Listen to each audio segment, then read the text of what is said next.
Thank you for tuning into Stampscaping 101. Here is the second piece in what I've decided will be a three-piece kind of Halloween themed, kind of loosely themed Halloween piece. And this is a half-page scene with my little moon up there. He's crying these moon drop tears down to his friend, the skeleton, who is going back to rest for another year until the next Halloween when it can rise, and to do its little kind of star dance again across the water, you know, like that. This is kind of what should have been the middle piece, you know, like a really large piece, and then this one should have been small, but I wasn't thinking about, you know, doing something in, you know, a three-piece scenario when I stamped this one out, so this is just a quarter page. But anyways, this is the follow-up one here. You know, that was kind of my warm-up one. And I have this moon here, which I've used before in a video. I think I called it the bluest moon, but look at he's crying down here. And I happen to have this stamp right here from Rubber Stamps of America.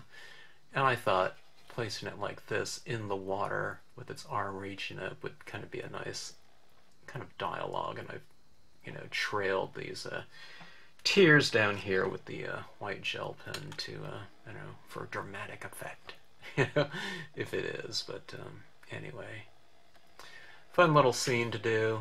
And I don't know, I really like kind of working in this elongated format once in a while, and especially in this kind of theme here, I like kind of creating this visual dialogue between a couple different images like that. So, fun stuff, and I mean, it's a pretty easy color scheme, but it takes a little while because of just the scale of that, and I did so much layering in here of the clouds, which I didn't have to do, but you know, doing a little masking in here to create a little bit of a deeper areas in there with shadows, because I did want the tears to show up, so I had to kind of darken in some areas in there. But I don't know, it's a really fun color scheme to kind of play around with, you know, just black, gray, and one color of distress ink in the walnut stain. So anyway, if you choose to watch the video, hope you enjoy it. Thanks as always for tuning in. Okay, I had fun on my last scene, my Halloween scene, and this piece kind of, it made me think of, I just put my finger there and that's still a little bit wet, that versifying foreground pigment ink on there. But anyways, this scene kind of gave me the idea to kind of do a little storyline for this subject matter here. There's this dancing skeleton with this kind of swoosh of kind of stars going up into the sky like that around that lunar eclipse. And I thought I would do some kind of, you know, loose narrative, maybe a three-piece narrative on that. And let's see what I can come up with. I'm going to keep it fairly simple in terms of kind of the things that I've been working with of late in terms of the imagery. I'm going to give it a little bit more foreground though, and I'm going to work on a elongated vertical format. It's a half sheet that's 4 1/4 by 11. Okay, so just a letter size piece, trimmed halfway lengthwise. Okay, I'm stamping out the grass texture stamp. I like it for kind of foreground texture. Okay, and we're going to mask that off very loosely though, okay? Just taking a ripped paper towel here. And maybe that's a little bit too extreme. Let's tear off some of this right here, and we'll go about like so. And what I'm going to do is this tree trunk here, I use it on its side like this periodically to represent kind of a fallen tree. And we'll use that for a foreground element.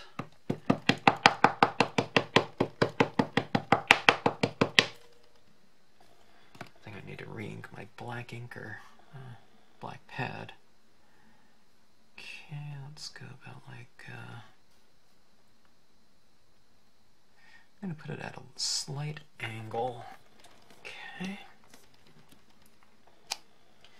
Like that, and this ends right there, so what I'm going to do is I'm just going to ink up this side, and I will mask that off like so, and try to get as close as I can. I'm not trying to match up edge to edge, but I'm overlapping it a little bit, okay? So we have that grass texture on the foreground here, and I could do a little in the back of it as well, okay? So it'll kind of sandwich that tree into that texture. Alright, let's just mask off this tree like so, and this is the sedge filler. By the way, that was tree trunk. And I'll stamp this like so, and then we have our tree trunk there, kind of embedded in this grass. See how that worked out? I mean, it's minimal masking, right? No real need to, you know, cut out post-it notes or do a lot of careful masking. I did overlap into the tree, and the sedge filler overlaps into the tree trunk from the above. And that's what you want with the Stampscapes stamps. You want it to keep it nice and loose and kind of minimal fuss. And when you do that, it's not just, you know, so you don't have to worry about it. It works better that way because it blends into the other images in a much more seamless fashion when you do some overlapping. All right, now I wasn't going to use this lake here, but I think I'm going to here. I have this plan for my sky area, and I can use this one or I can use the smaller one. Let's just go use the same one. Okay, let me re-ink this a little bit. I don't want to re-ink it too much because I don't want to have to wait for this to dry.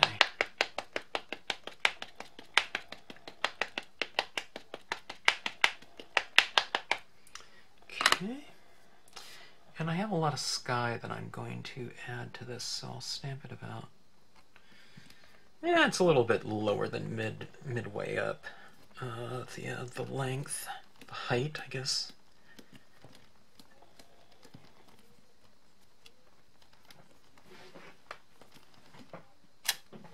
Okay. And my table's getting full. Alright, now I'm going to bring in some additional stamps from other companies that were in my collection. I have the snail here, another snail. I'm not sure if I'm going to use them all, but there's this crying moon I really love from Leavenworth Jackson. I'm not sure where that came from, but it's like an old engraving or woodcut or something. But I'm going to put this guy up in the sky, and I'll show you what I'm going to do with it. When you do these things with faces, it really lends itself to kind of a whimsical type of, I don't know, I was going to say dialogue, but I don't know if it's dialogue, just a whimsical, I don't know, setting or feel, theme, I guess you could say, for the image. All right, now I have that moon there. I have this other eyeball, but I'm not sure if I'm going to use it. It's just like the eyeball. I was going to. I don't think I need to do that actually. Now that I have that up there, I think I'm just going to have it crying. Here's the idea. This little skeleton here is kind of dancing, and it's putting all this kind of these stars up into the sky, you know, this like star dust, you know, and I'm going to have this sky up here filled with stars. And my idea is that you know, this moon and the skeleton are like friends, you know, and this you know, skeleton on this Halloween night or whatever, puts all these stars up in the sky for that one night, and it's kind of a real magical looking sky. I think this is Leavenworth Jackson as well, this star image. And this moon is kind of crying these tears because his friend is kind of going to be gone for the until next next Halloween. That's my concept here, my storyline. So we'll put these kind of bright lights up there, and kind of whimsical lights, I guess.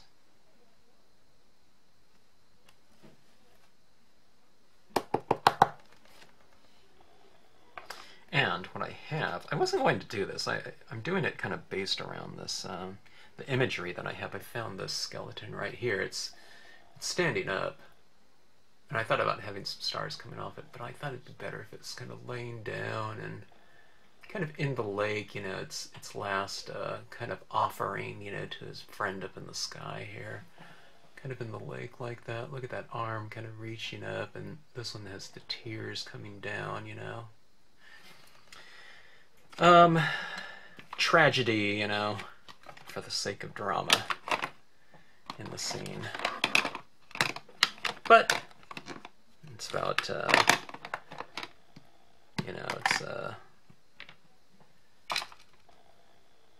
love between, friends, I guess you can say. I don't know, it's kind of Halloween, it's a skeleton, right? You put a skeleton in the scene and, it's whatever it was before, but now it's Halloween. Okay, let's see here. Okay, this skeleton is from, let me make sure this is indexed right. Okay, this indexing is a little bit lower, so the hand is really right around here. I should actually draw that onto the thing. You always have to kind of check your indexing. Yeah, it's more like right there, so I'm going to put that little gel pen mark right there just so I know.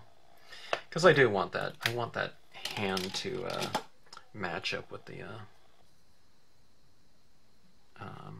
moon there. And did I say this is Rubber Stamps of America? It's Rubber Stamps of America here. I think I bought this at Stampa Barbara.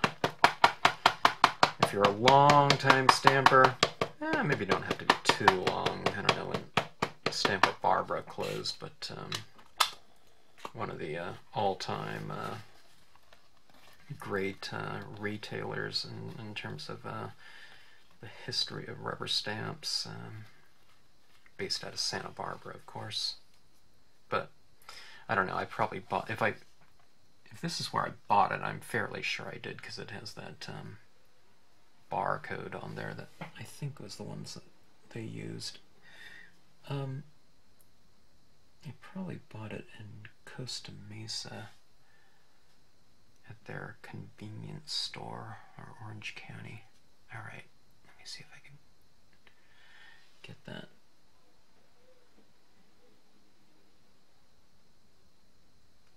Okay. I kind of was looking underneath this right here to see if that matched. By the way, I put a piece of paper down that's going to represent kind of where it's laying in the water, and kind of reaching up. I don't know, maybe this is moon's crying, and maybe this, the skeleton is catching those tears.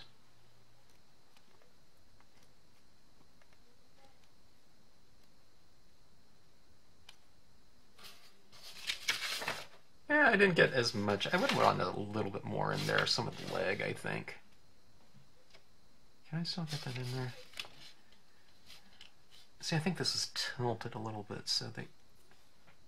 a little bit. want some more of that in there. I'm going to see if I can get it.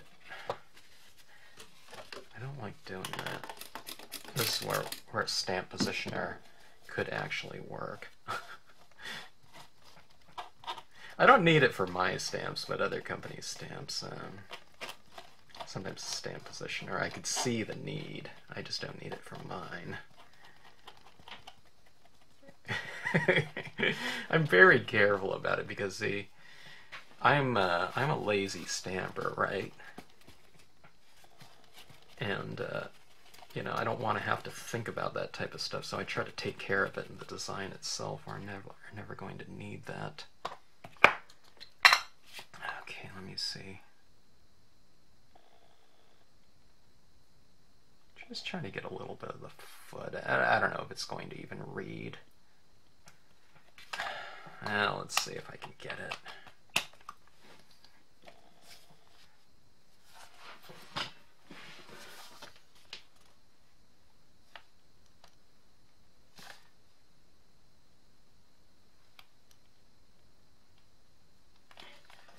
If I don't get it on there, c'est la vie. Ah, okay, there we go. Not bad. I mean, it's going to be obscured in darkness anyway. I didn't match up the hip bone.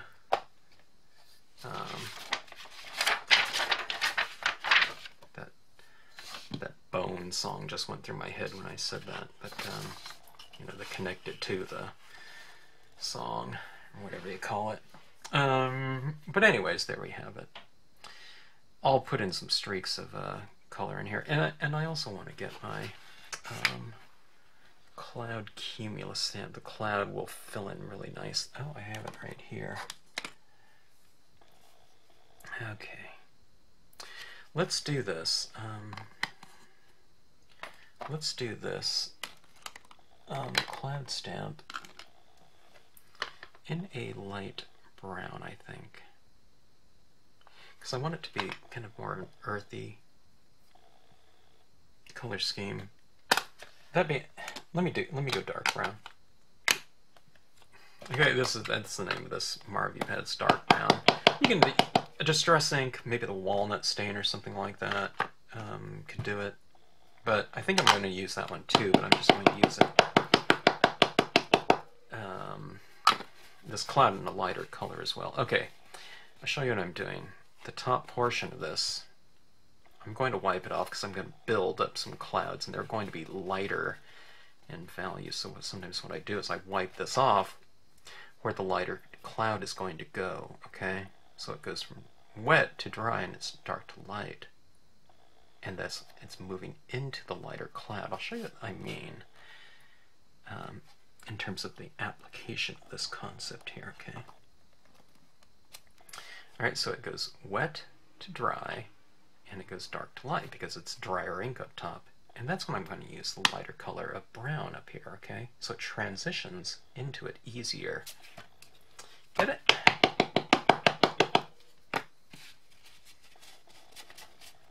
So just a simple technique right here. It's these little tweaks like this that I tend to teach people in my classes, you know, or in the demonstrations. You know, a lot of stuff is very, you know, it's kind of obvious, but it's these little things like that can help. You know, instead of stamping out this cloud in one value, stamping it the same color everywhere, you just do it in different values, and it, you know, can potentially kind of add a little bit of richness to the end result by having various values. And speaking of that, let's see.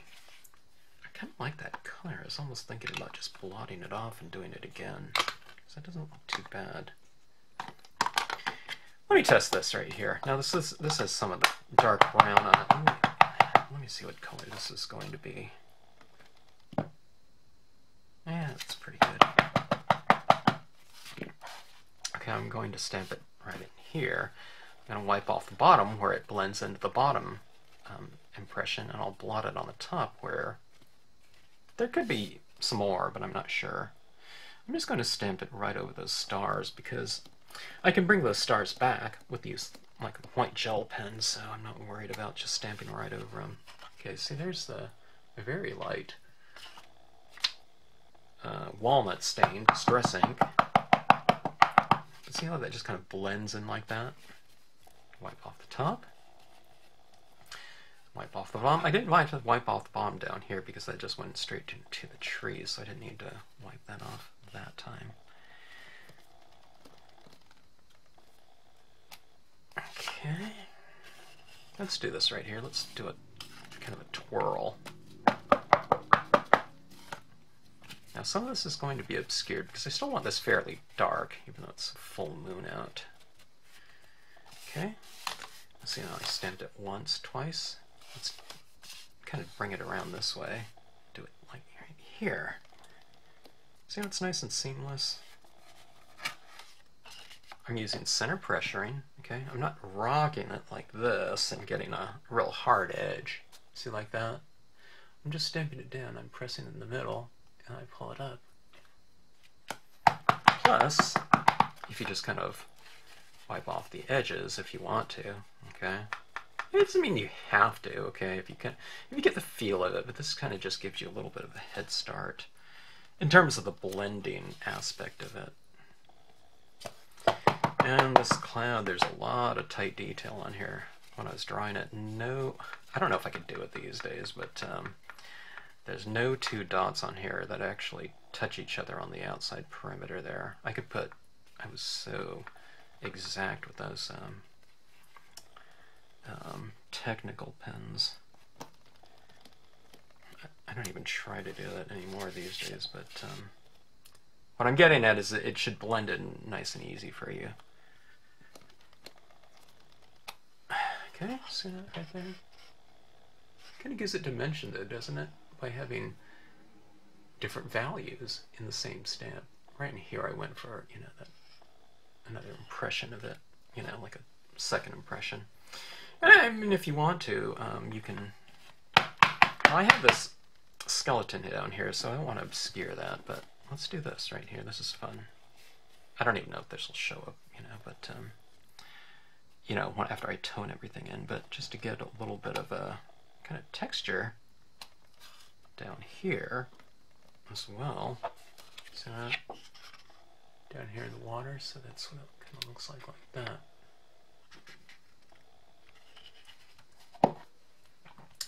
Let me erase this. Is super long piece here. Okay, and matches up okay, I guess. I hope that's not too light in there. I'm not sure what's going to show up in the end result, but we'll see.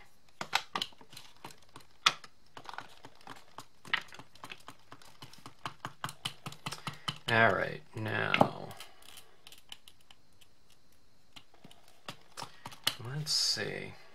I'm trying to think about what colors I want to go with in here, or if I want to keep it kind of in that same kind of aged, kind of grayscale almost look. And I think I might want to do that. But, I don't know, the tones of this piece are a little bit different, so I'm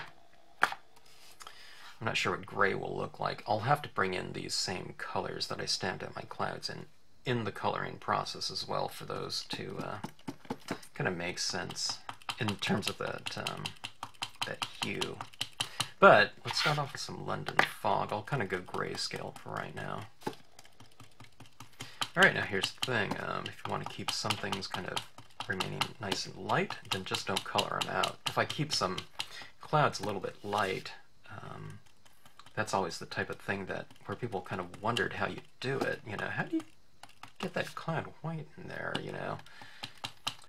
Because they're used to coloring in, okay, if that's a cloud and if it's a certain color, they color it all in if it's an outline cloud. But when it comes to something like this, it kind of gets a little confusing for those coming from kind of a linear fill-in type of process. You see these pieces being done and they're calling them lineless or something like that. And it's the same thing with these, you know. So I don't have lines within my designs. like that, you know, to define like the edge of, you know, given objects, okay? And that's what we're kind of doing here with this type of process. So, it is not often apparent where one stamp ends, design ends, and the other one begins, okay? So, you know, if you want to keep some things nice and light, in other words, then just don't color it in, okay? See, right now I'm kind of establishing, you know, a bit of a lighting scheme. So this by kind of keeping some areas light, here, here, here. And it doesn't matter where you do it. Like on these rocks, maybe, like if the light's coming from above, then you'll keep some of the rocks top lit. But it doesn't mean that you can't, like, oh my gosh, I got color up there, that was wrong or something like that. It just, as long as there's light and dark, you know, kind of a variation of it somewhere, you know, within these spaces, it's not going to look wrong, okay? You don't have to be so kind of particular about it, like say, okay, this moon is here, and, you know, is the light here, or would it be here, you know what I mean? It doesn't matter, as long as you have just a little bit of an oscillation of it, you know. The use of shadows, oscillate the use of shadows, and you will, you know, define your lighting scheme within the scene, okay? Now, this gray is it's a pretty pale gray. It's not real light or anything, so, or it's not real dark, so, you don't have to be too careful about it. But if you notice, I'm kind of working these zones here with my color. In other words, I'm not trying to color in the whole thing like this. Okay? I'm just kind of working it in whatever area I'm at, and I'll kind of work it for a while, okay? So that way I get a nice buildup of that color and I get a nice smooth transition.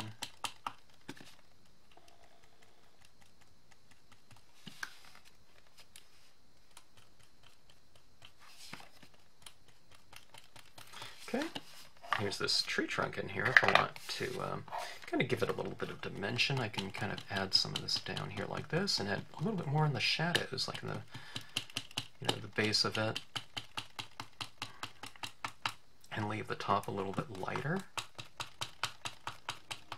I'm not sure if I'm going to use the snail down there. I was going to use these snails.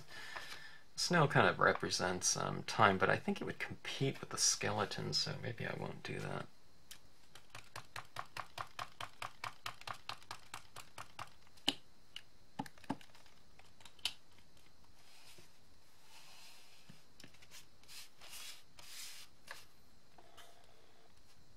Gonna give this skeleton kind of a little horizon line, I think. It'll make it feel as if it's kind of sitting in the water a little bit more. Kind of going back to that's, you know, back to the depths for another year after kind of a night of rejoicing and enjoying its, you know, its freedom.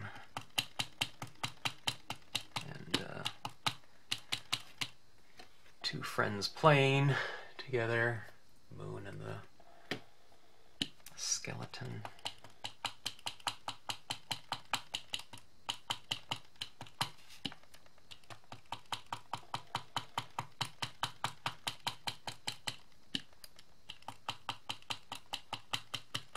I'm kind of being careful to retain some of that light.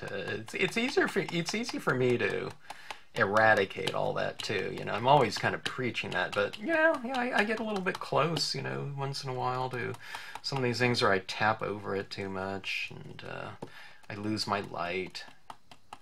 If I lose my light, I just kind of make another area a little bit darker, and then what happens, that place that I've kind of covered up a little bit too dark becomes what? It makes it look lighter. Just because I've, you know, toned in some other area darker. You know, it's not really light we are working with, it's contrast. I really like that look, actually. I usually don't use gray over browns like that, but it's not too bad. Okay, I have a pretty, large area that I've toned in with so far with that London Fog Memento Gray. Okay. As we get darker and darker, we're not, we'll use less, so it's not going to, don't worry. But, every color isn't going to, be applied to that degree. Like even this gray right here, this Marvy gray, I kind of added it up top here, and I'm already kind of down here. So...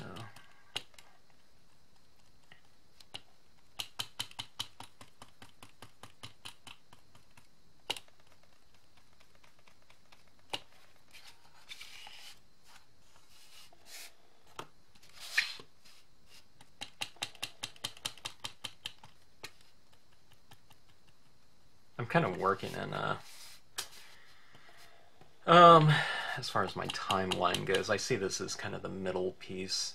It would normally be big, it should be big, but this is kind of the conclusion right here. But I guess in terms of kind of the visual, I don't know, volume, that one's going to be a louder piece with that kind of, the S-curve movement of the stars, kind of that serpentine, serpentine? Is that a word? Kind of through the, sky, the night sky.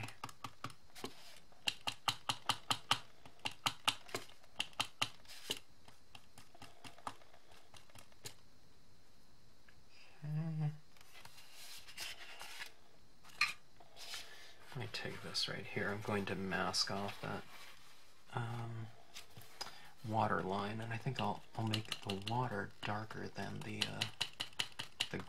that foreground kind of grass area. The I don't know, the bank, I guess.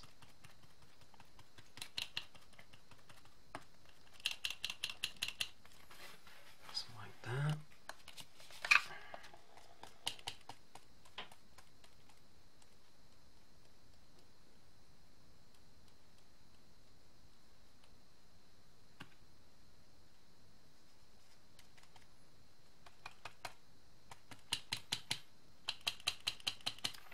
Okay, that is the gray. Look at that. So, kind of an interesting dimension, I think, with that. Okay, let's move into our distressing. So I don't know if I need to go too light. Did I use antique linen? No, I use the walnut stain. Not in various values. Actually, just go straight into the walnut stain. It's going to be light enough. It looks kind of dark. I guess it's, with this kind of indexing here, but I don't know. I mean, it's not even 50% there, in terms of its value, in terms of light and dark. Ooh, that's really juicy, though. Almost too much. Okay, I need to be careful. Mental note, be careful about the application rate of this pad.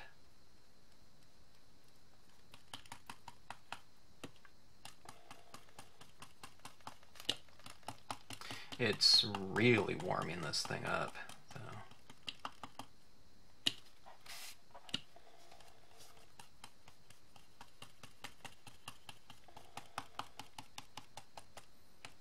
I didn't think that it would influence this scene this quickly.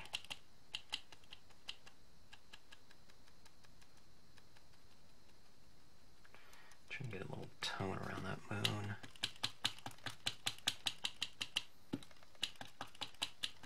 Yeah, it's really warming it up, which I don't mind right now. This isn't the end result that I want or look, but it'll play an integral part of the the foundation of the other color to come, which is black. I don't know, maybe there'll be one or two other colors, I'm not sure. Okay, getting some of these on the rocks.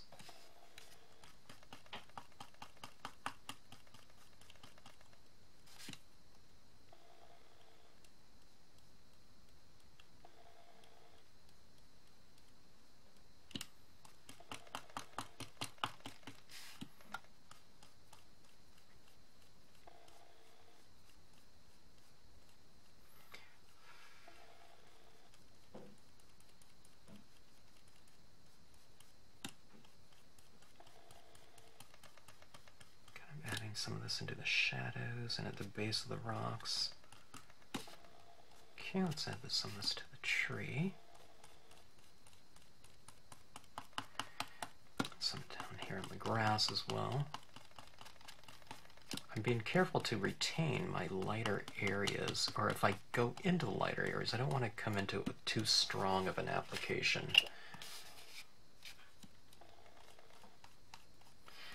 Okay, we're starting to kind of establish some pretty decent dimension here.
I like a nice strong vignette, so I'm adding quite a bit around the perimeter. Unless the perimeter has like a star right there, then I'll just kind of go around it for the most part. I'm getting a little bit into it, but that's the beauty of the white gel pen. You can just kind of go back and reestablish that lightness in certain objects. You know, I wouldn't want to just reestablish lightness in the clouds or something like that. Well, maybe you can do a little bit with some pigment ink, but you don't want to eradicate anything fully that you want to remain light, of course. So just kind of be careful around the things that you want to retain and not cover up.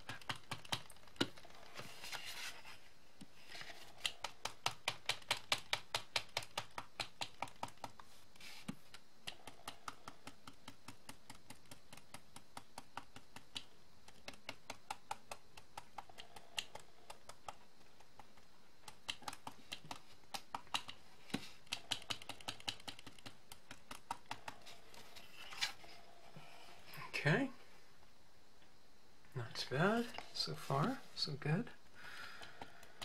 Let's go to our next darkest color that we utilized in the impressions, and that's dark brown.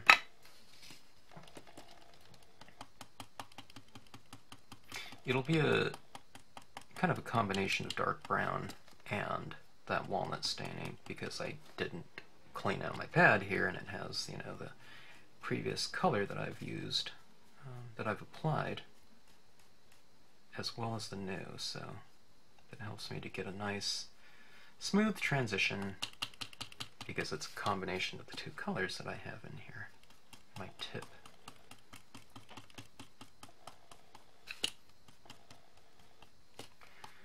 Okay, here it comes. Sometimes things that you stamp out in the darkest colors are the colors that will bring everything together in the this process right here.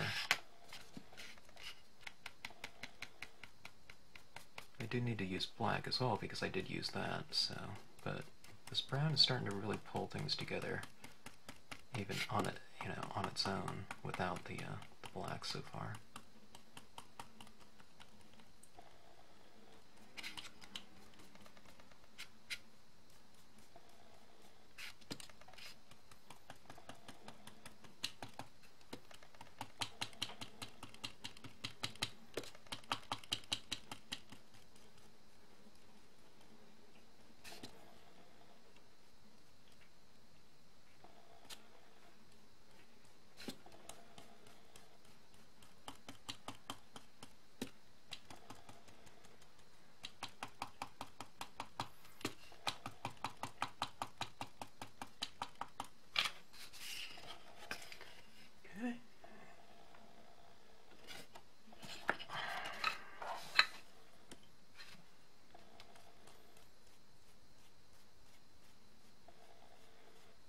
Gonna make it a kind of streaky in that water.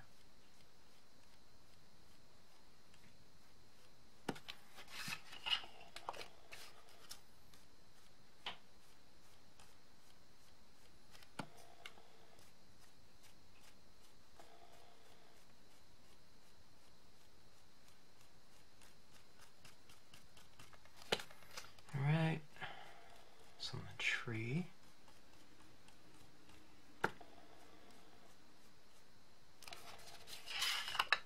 Some of the grass behind the tree, some at the base of the grass here on the corners to kind of create a nice strong vignette of the composition.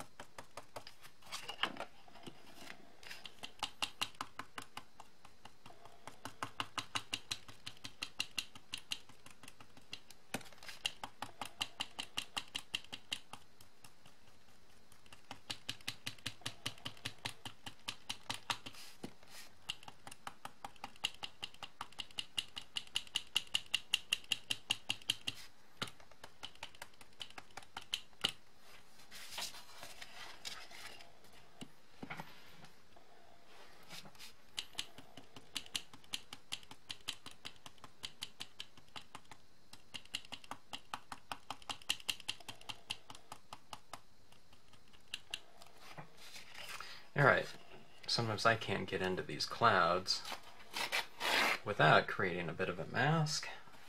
Easy enough to do your paper towel masking, okay? And I'll cover up some of these clouds just to get some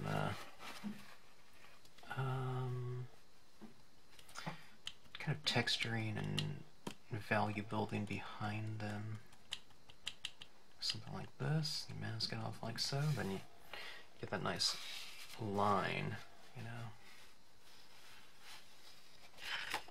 I don't know if it's a line, but kind of the separation between one cloud layer and the next. Alright.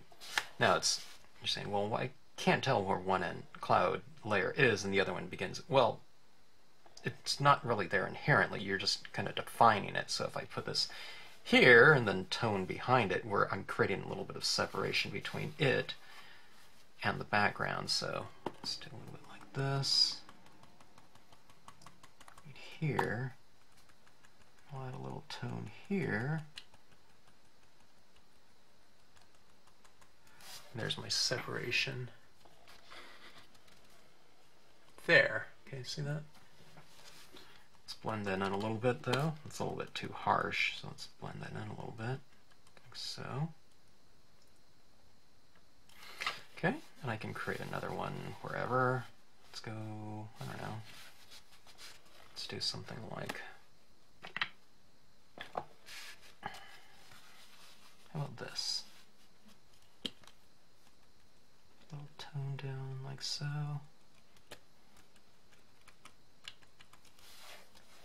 Okay, and that one really didn't do very much. Okay, here.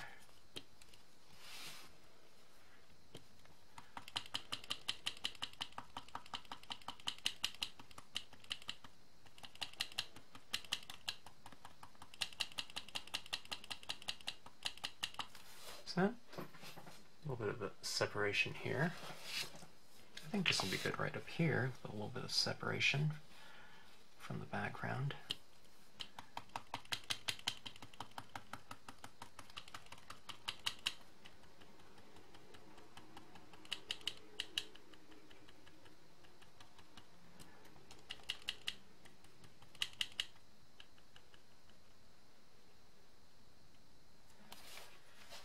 Something like that. I don't know if I like that too much.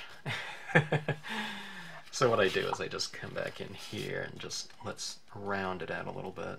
I mean, it'll still be there, but let's just kind of subdue it a touch. Something like that.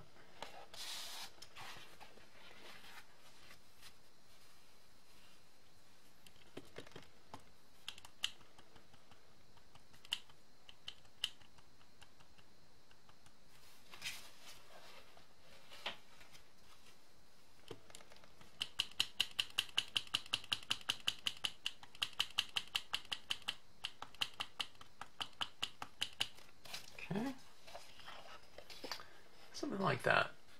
See all these kind of multiple layers in here.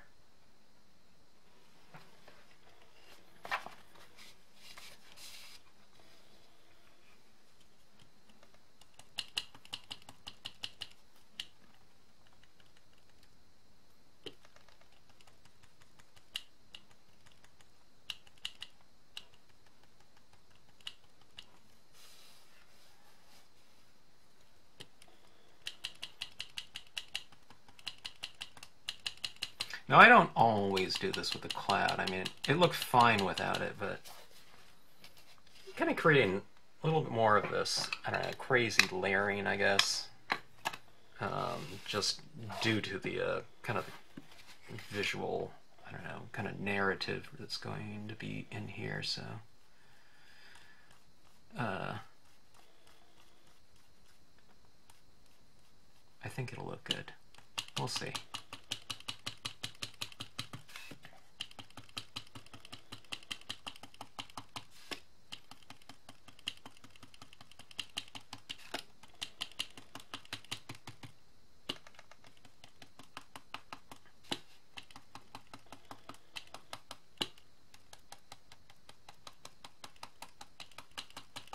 Okay, adding a little bit more to create a bit more of a kind of a vignette around the perimeter.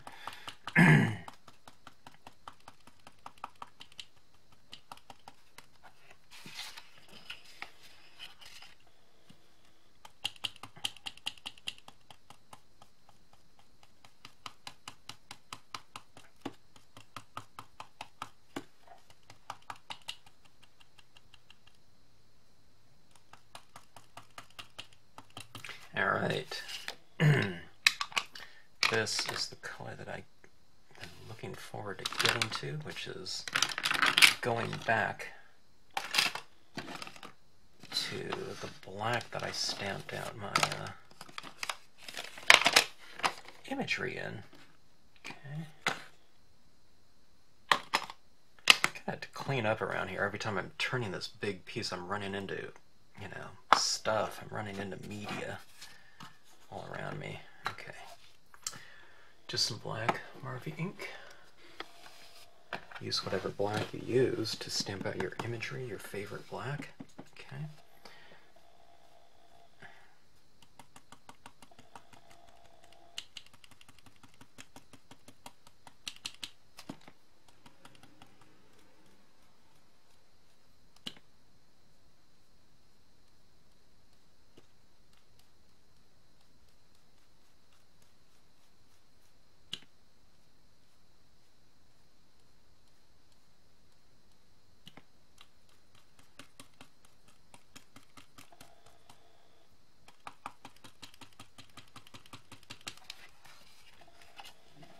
You can see it, the difference between there and there.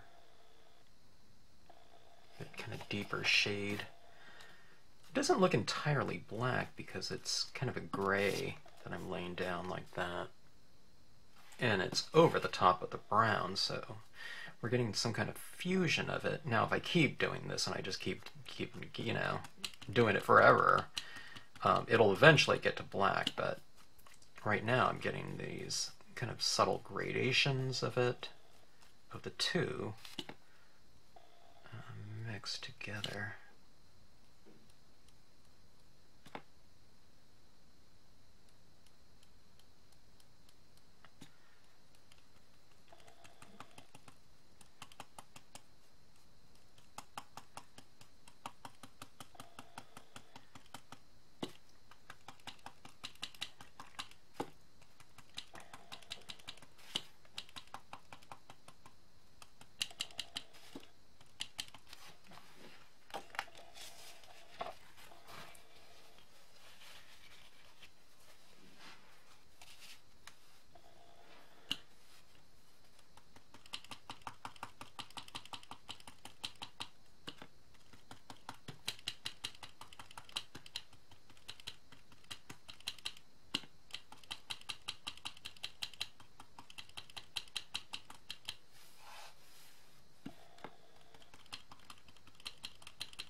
creating that separation right here. But that's too harsh of a separation, so then you just go and blend it in a little bit more. This.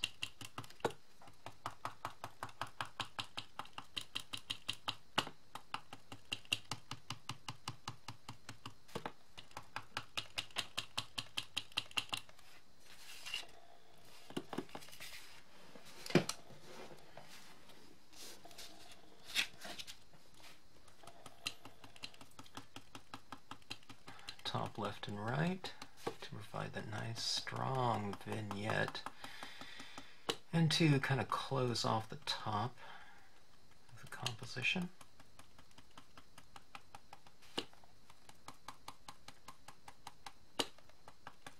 Working around some of these stars, but I am putting some of it into the stars too, but that's because I just know I have the white gel pen to fall back on and adds, you know, redefine those stars up there.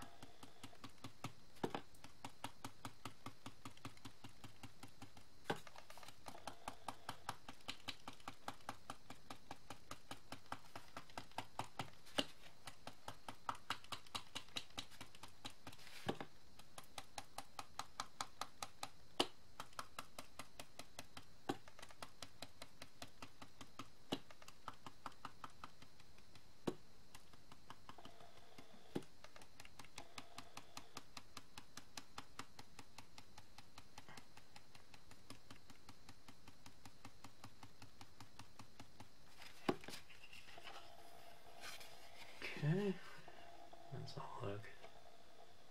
As far as dimension goes, pretty going for something, trying to go for something kind of nice and deep and rich.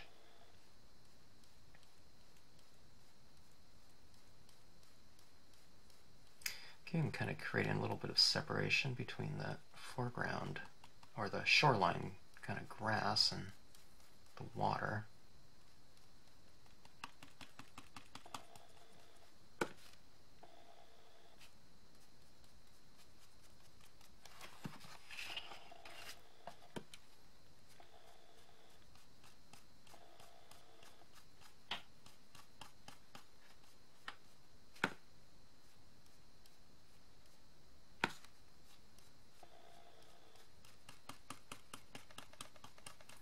Kind of darker you kind of make the area, you know, in this kind of vignette, the more attention you kind of bring to the subject matter, or really whatever you want the viewer to look at. So just kind of closing off my sides a little bit more to really bring a strong focal point into the illuminated areas. And that's what, you know, a lot of people think. They think you're illuminating something, but you're just really defining light through the use of shadow. So a lot of times when people look at an end result, unless they know kind of the process you've done, they think you've somehow added these lighter things, like you've stamped some kind of cloud in here that is lighter, like with white pigment ink or something like that.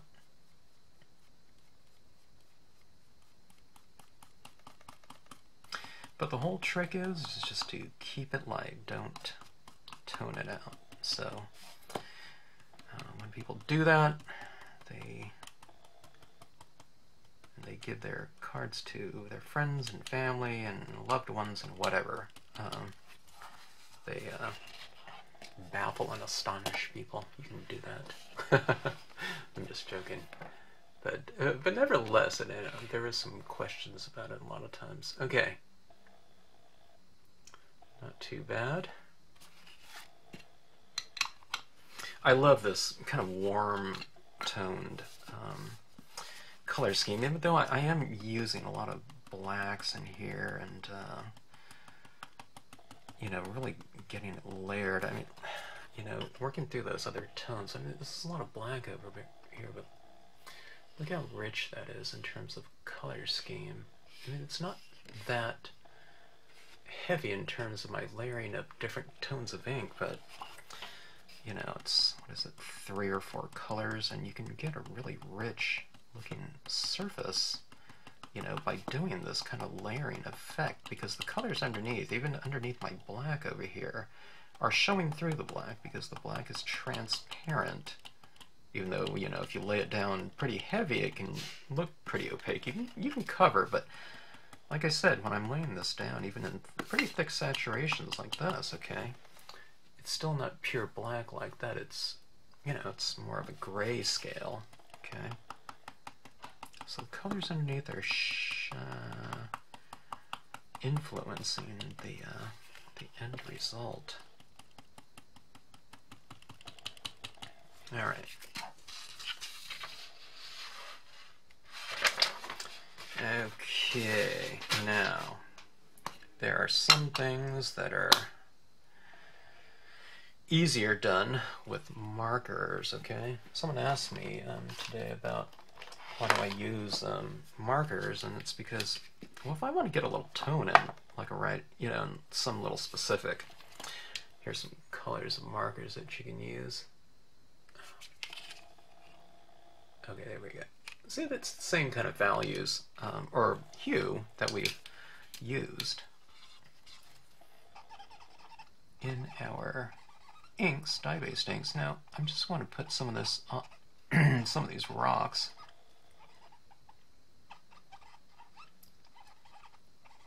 To get in kind of a little bit more specific areas.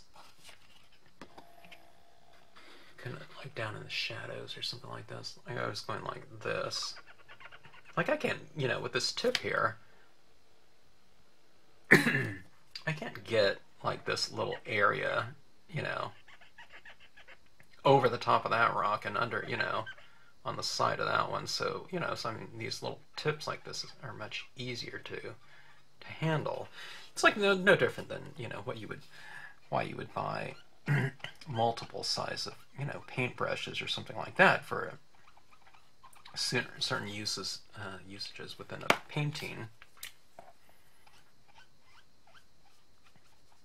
You know, art painting, or I don't know, if you're painting your house or something like that, you have big rollers for large areas, and you know, probably little detailed brushes to get like the trim or something like that, right? Same thing here. I say, why limit yourself to one medium? Alcohol inks are really nice to blend into your scenery and to get kind of more specific areas.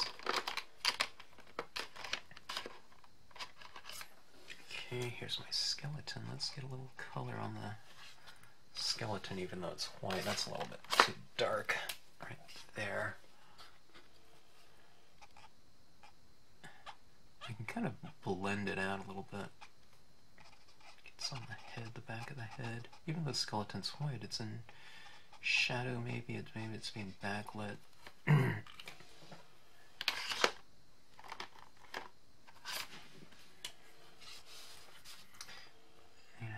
the skeleton's kind of creating a little bit of a shadow down here in the water, like so. And with a little bit of a darker one, then with the lighter one, I just kind of use that to kind of blend that ink out a little bit.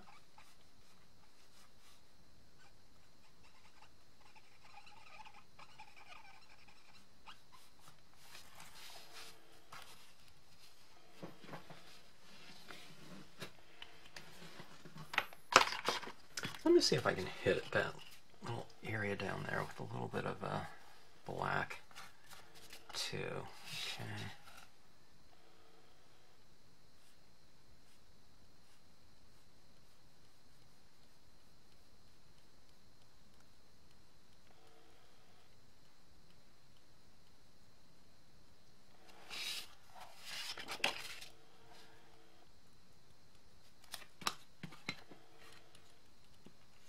Re-ink. A little bit more ink.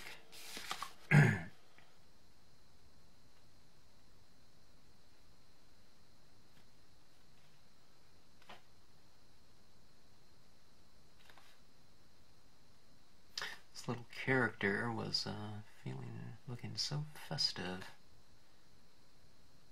in my previous. It's not the same skeleton. I'm just saying it represents the same figure. Okay, so I've kind of put it in a little bit of a shadow right here in the water. Okay.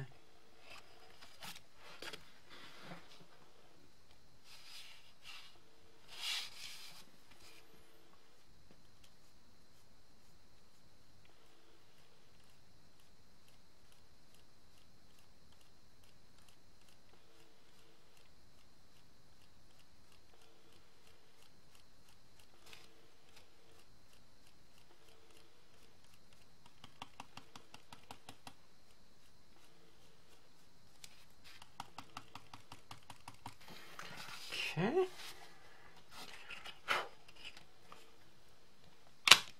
I think that is about it for those tones. When I've been doing this, I've been contemplating a little twist of additional color in here. Sometimes I like putting in a slight blue tinge. Let me see if I can do that with a super light blue. This is a shadow stamping blue, but if you have any kind of real light blue, what you can do is kind of tap it out. Now I can't use this one. This one's polluted. I think all my things are polluted. I'll show you what this does here. Going with this is all pure warm tones, right? You know, in terms of the browns and the walnut stain, distress ink. I used gray and black, you know, those are kind of neutral temperatures, but you layer down those warm tones, you know, top of it, and or underneath it, or top of whatever. You know, if they're dye-based inks, you know, that temperature is going to show. I could have done this in blue tones or something like that, and that'd be cool tones, of course. But here we go. Okay. This is a very light blue. Hopefully it's a very subtle blue. It looks really weird. I think there's still some black in this. Okay, let me try that. That's a little better. Okay, let me try some of this. Now, if I've retained some of the white of my card, this will work. If I didn't, it might look weird. So I'm going to just lightly dab it down so the kind of transference of that ink and hue is, you know, going to be kind of slow. Let's get some on the moon too. I don't know, can you see it? It's like a blue moon. So since he's blue and he's probably the source of light in the scene, I'll add some of this blue to some of these clouds, you know, some of the light that it's casting. And it's a very subtle blue, so it's not like it's going to pollute my browns or anything like that. And I still will retain some of the, you know, the white of the card. I won't just tone this everywhere.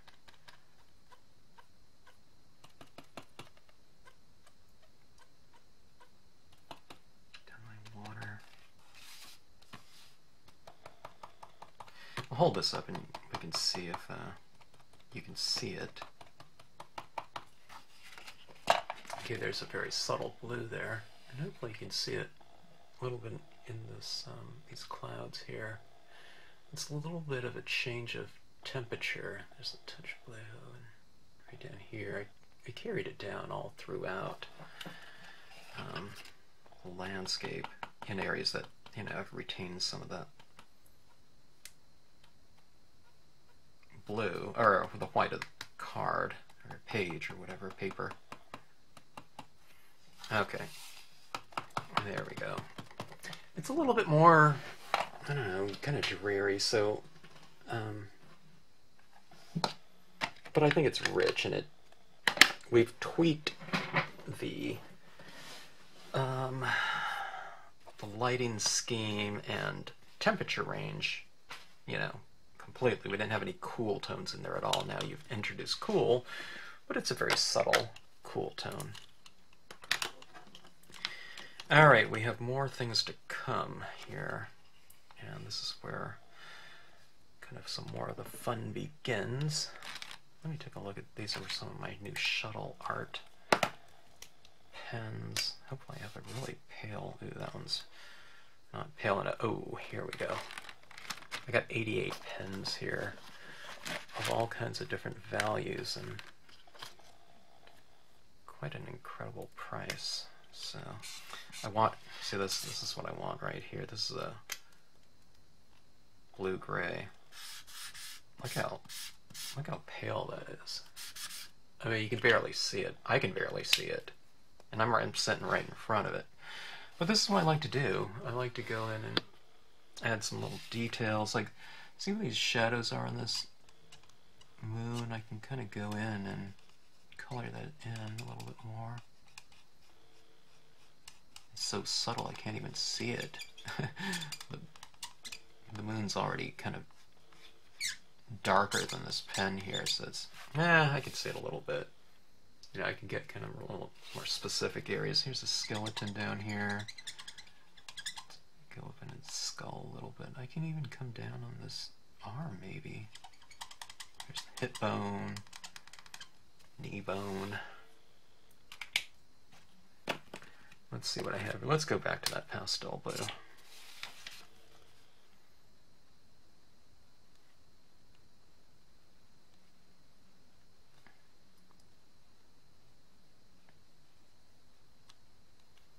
I kind of want to make this moon look really sad because he is crying.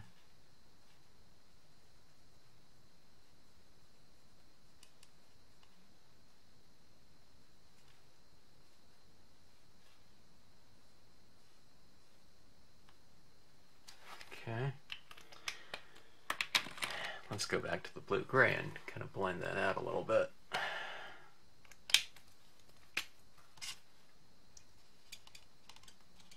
I use my lighter tones as kind of your blender pen. It's not blending out fully, but enough, you know.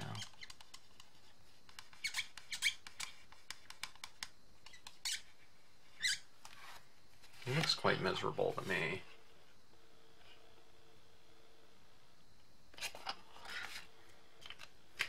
Let's go for the blue-gray. There's all kinds of values of blue-gray. Here's a blue-gray, blue-gray, blue-gray. I don't know how many of these are. There are of these.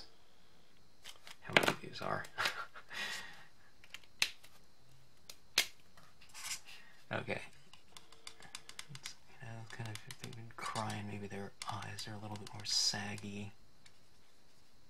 Kind of blending that out some more. Let's move up in value a little bit more. Let's go to that even darker blue-gray.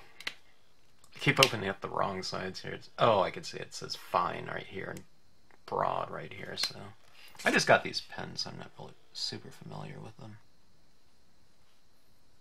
But see, I can't do this with a sponge tip, you know, getting these like really specific areas. So that's why kind of using multiple medias and using the media for what you want. Okay, there we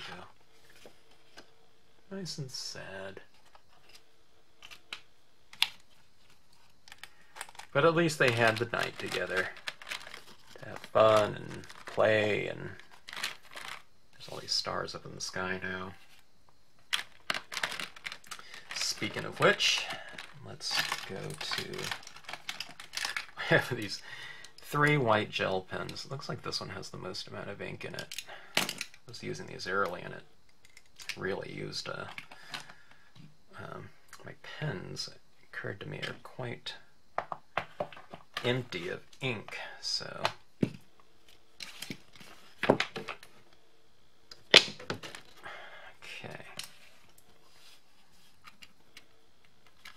Can't even tell if that one's right or not. Clogging a little. Let me see how this goes. Okay, there we go. Not clogging.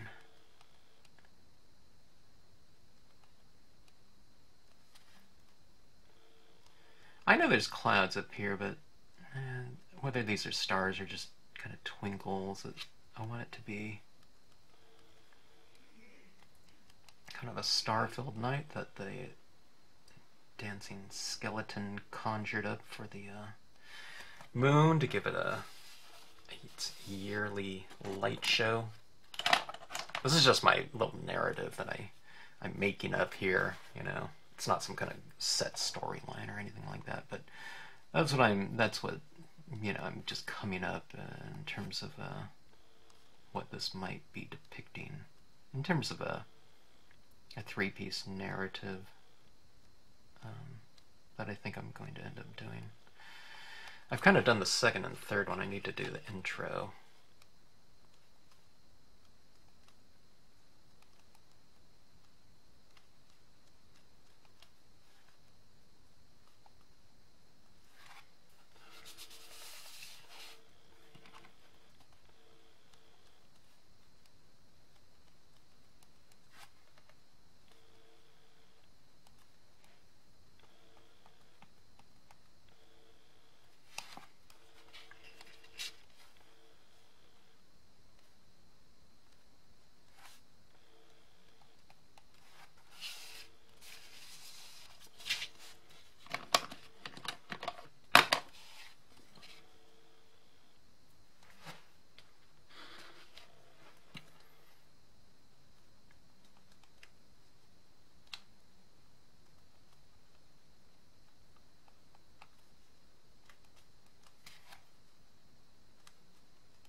Okay, now here's these tears coming out.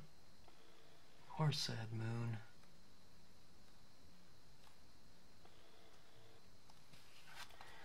So, I have these tears falling down. I'll kind of make them a little bit more elongated to kind of differentiate it maybe from the stars.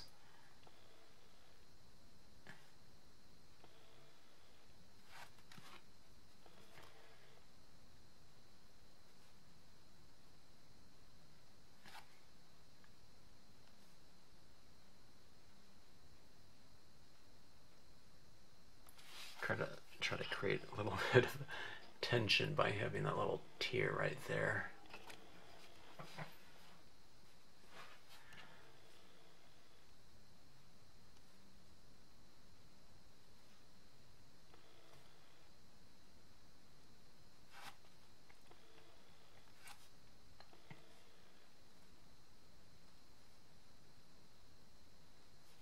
They'll miss each other until next year.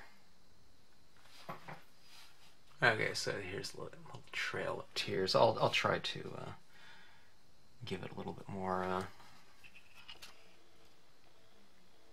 kind of differentiation with somehow, maybe with some pigment ink. Maybe they'll be kind of like glowing tears or something of that sort. Alright, now I love this kind of color scheme with some more of that metallic gold that I used in the previous scene. Maybe I'll make those stars in here gold. Or will I? Let me try it.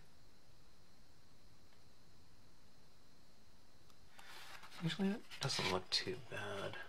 Right there. That gold. And I can do that to these other ones. I don't think I'll like it just as is. I think I'll put that pigment ink over the top of it.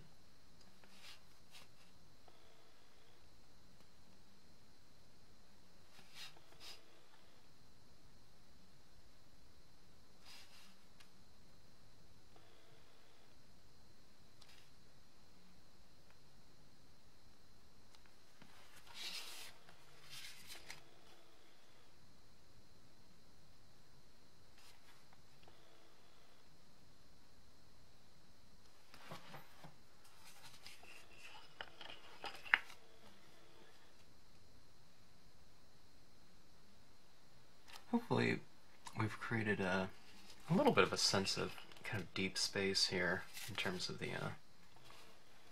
color scheme.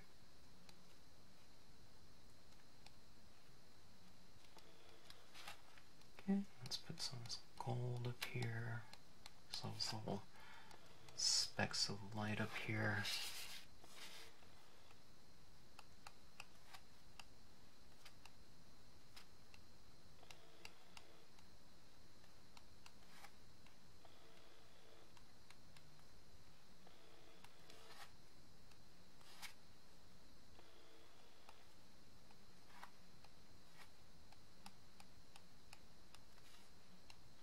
I'm kind of filling that sky with it, saying that, you know, after that skeleton got done with its dance, you know, here's all these kind of you know, a night full of a festive, kind of like a confetti or whatever, you know, this explosion of starlight and stardust and whatnot. A festive, very festive atmosphere. Okay. Okay, now this area in here can be addressed a little bit more. Actually, let me try something here. Let me put a little bit of a, let's illuminate some of this skeleton's bones. Okay. Put a little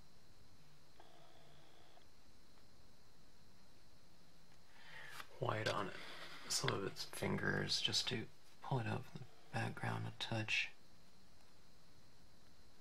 On the head, hip bone,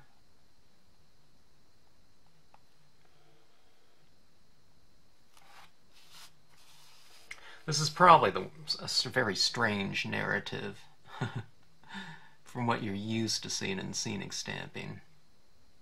You know, skeleton conjuring, you know, this bloom of lights for its friend the moon. But I just go with what I have. And that was that moon laying down, you know, and a moon with tears. So I don't know, just kind of make something up for it. Alright, let's put a little bit of highlights on a couple of these rocks in here to reflect some of that lighting from above, perhaps. I can't put too much in here, otherwise it'll look strange, I think. Yeah, in terms of highlights on those rocks. Maybe there's some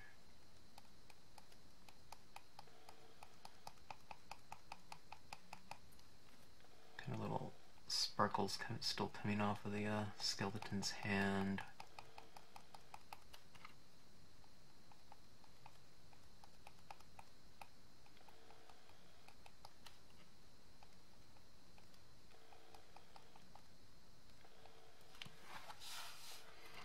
And maybe there's a little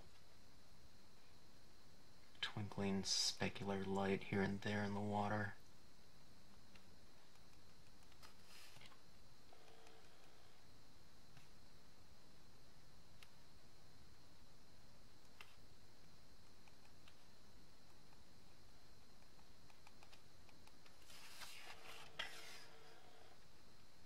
Something like that. Okay. Okay, now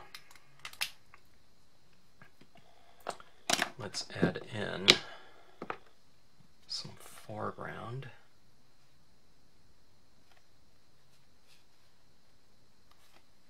So I can add this up here too. Kind of a branch in the sky, maybe.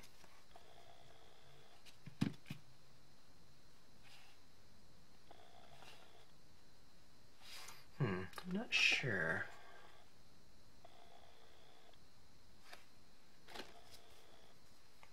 Perhaps keep things kind of moving upwards, so let's stick with these reeds, okay?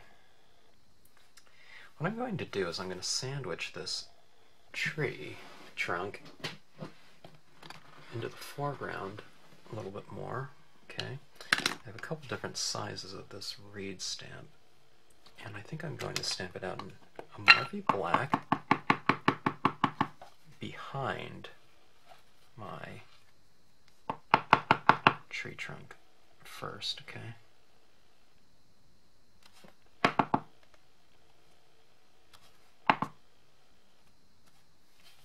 Add some right there, and I don't want to stamp it over that skeleton's head, okay?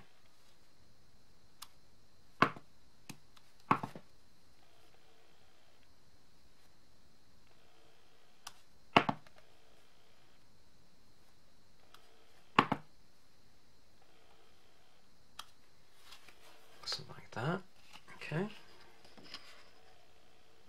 Looks okay, but it's incomplete though without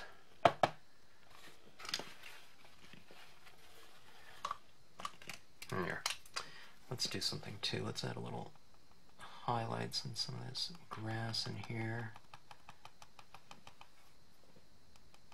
capturing some of that starlight.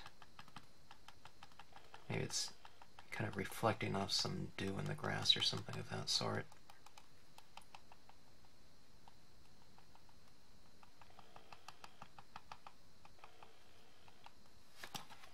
Alright, let's go back to that reeds large, but let's dip back into the VersaFine for something really quite strong in terms of a foreground. Or should I... Let me hold off on this one. I'll get back to that in a second, but let me get this pigment ink done here first, okay? Because that VersaFine stays wet for I don't know, a little while here. Okay, pigment ink. Don't use too much. Use really very, very little, okay? My pad is super, super dry, so I have to really kind of, you know, get some on this tip right here, and before I start tapping it in, I want to get this tip kind of smashed a little bit, and I don't want a lot of ink, and I don't want that. I want to get it to where when I tap it down in a light fashion, I'm getting a very, very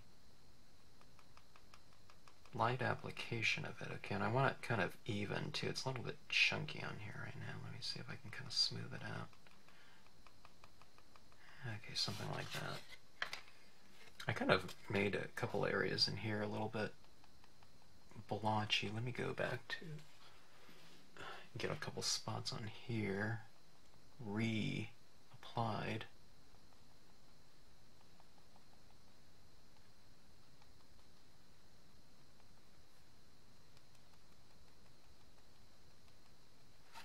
Okay. All right. Let's do a little bit of fun. Let's make some of these teardrops kind of glowing. After all, it is moon teardrops, so moon has that kind of glow. So maybe his tears would be kind of glowing a little bit. I'll make this kind of connection here between. It'll look like this teardrop glowing down here around this finger.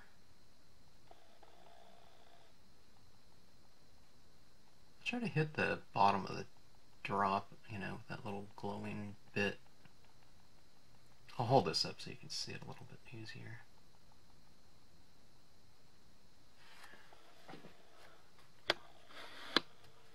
Zoom in a little bit more too. But I want to create that kind of connection, you know, between these tears and the skeleton.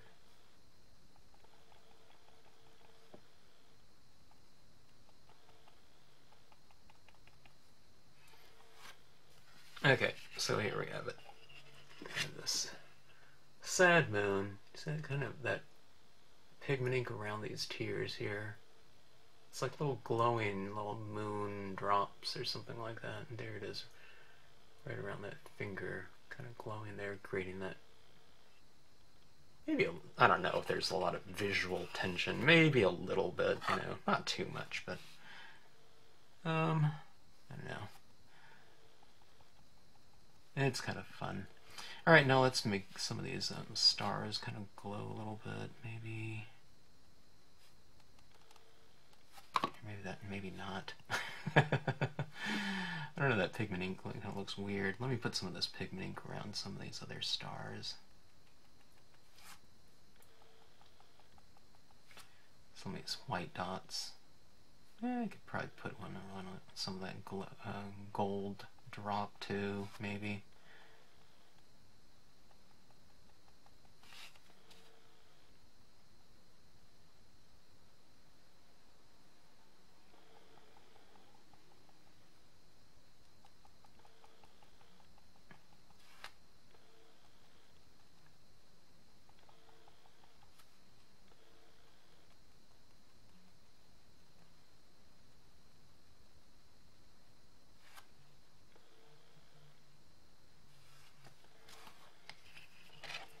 Okay, so there's all twinkly lights and whatnot. Glowing trail of moon drops down there. Maybe I'll make those ones a little bit more prominent with some little bit of larger application of this pigment ink. This pigment ink applied this way really dries darker, so if you want it to kind of stand out a little bit more prominently, then you have to kind of apply a little bit more than you think looks good or as ideal, so that when it dries, you can always apply more though when it dries, you know, if it's not giving you what you want. Okay, so there's that. Now let's get to that VersaFine. It's I think the final touch. I don't think I need any more. Okay.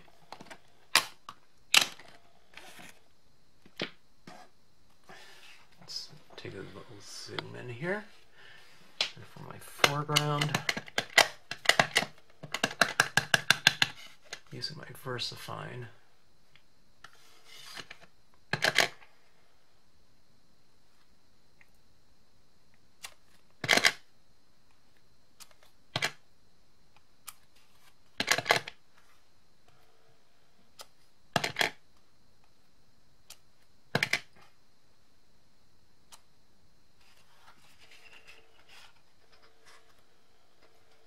There's that foreground look. Does that foreground look okay?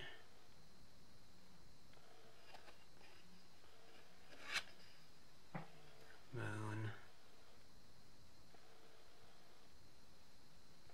Do the tears up here.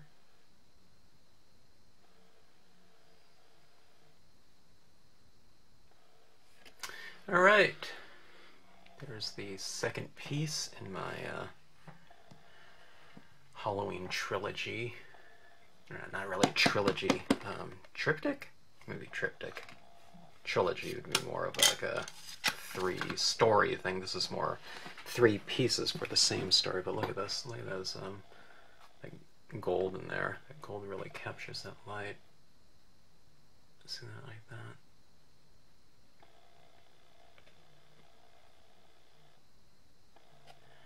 that. All right. There we have it. I need to come up with a title for this one. Or maybe you guys can come up with a title. But there it is. Half-page scene. One of my favorite color schemes in those brown tones. That Distress ink really did well. Walnut stain. And just fun with the figures in here. So thought of doing kind of the Halloween seasonal type things. They can get kind of evocative and lots of fun. So anyways, thanks for watching and hope you enjoyed it.